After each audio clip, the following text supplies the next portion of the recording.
शरीफंडा। आज का हमारा रिपोर्ट राइटिंग का टॉपिक था और ये टॉपिक एक्चुअली प्रवीण सर लेते हैं, but due to some reason he is not available, तो आज ये टॉपिक मैं ले रही हूँ। चलिए स्टार्ट करते हैं हमारे आज के रिपोर्ट राइटिंग के टॉपिक से। बेसिक स्ट्रक्चर वही रहेगा, हमें हेडिंग पुटअप करनी है, साथ में डेट डालनी है और जगह का नाम डालना है। स्टार्ट करना है हमारे यहाँ पे आप बाय टाइम्स एडिटर भी दे सकते हो, या फिर अगर आपका कुछ और याद आ रहा हो तो स्पेशल कॉरेस्पॉन्डेंट भी दे सकते हो, या जो भी आपको न्यूज़पेपर से रिलेटेड कोई टर्म याद आ रहा है आप वो कुछ भी यहाँ पे लिख के स्टार्ट कर सकते हो।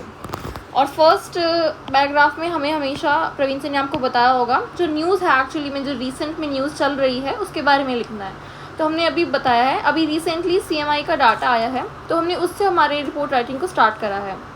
Recent data from CMI has put India's unemployment rate at 7.6% in March. Unemployment rate was highest in Haryana at 34.5%, followed by Rajasthan at 28.8%, Bihar and Jammu and Kashmir. हमने ये एक्चुअली में जो डेटा निकल कर आया है एग्जैक्टली CMI का, हमने वो एज इट इज़ यहाँ पे पुट अप करा है।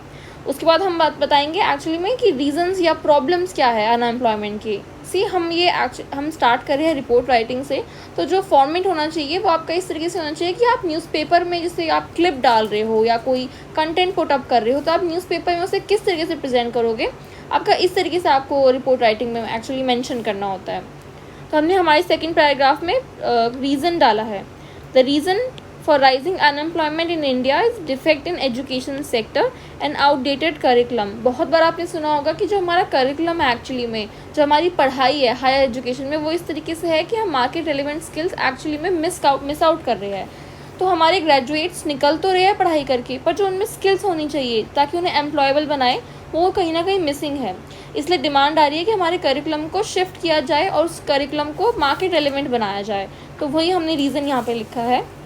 An absence of market relevant skills, many people who are willing to work become unemployment due to lack of skills. The percentage of salaried people has also dropped from 21.2% in 2019-20 to 19% in 2021.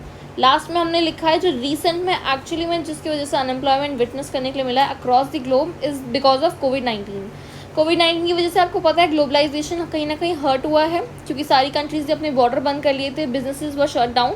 तो जो उसका ultimate effect था वो ये था कि बहुत सारे लोगों ने अपना लाइवलीहुड लॉस्ट कर दिया था। तो इस वजह से अनएम्प्लॉयमेंट का जो प्रॉब्लम आई है, जो दोबारा रीसेंट क्राइसिस डेवलप हुआ है, वो इस वजह से हुए हैं। और सबसे इम्पॉर्टेंट बात यह है कि प्री कोविड टाइम्स पे आने में अनएम्प्लॉयमेंट को अक्रॉस द ग्लोब टाइम लगेगा, क्योंकि बिजनेसेस को रिवाइव करना होगा। तो ये हमने इसलिए पॉइंट लिखा है यहाँ पे, क्योंकि ये रीसेंट का सबसे इम्पॉर्टेंट पॉइंट है। Also, COVID has affected globalization all over the world and has hampered employment growth across the countries। फिर हमने यहाँ पे लास्ट में जो हमारा लास्ट पैराग्राफ होता है उसमें एक्सपर्ट एडवाइस देते हैं, या किसी इंडस्ट्रियलिस्ट ने कुछ बोला हो या पॉलिसी मेकर ने कुछ कमेंट करा हो या सजेशन दिया हो तो वो हम लिखते हैं।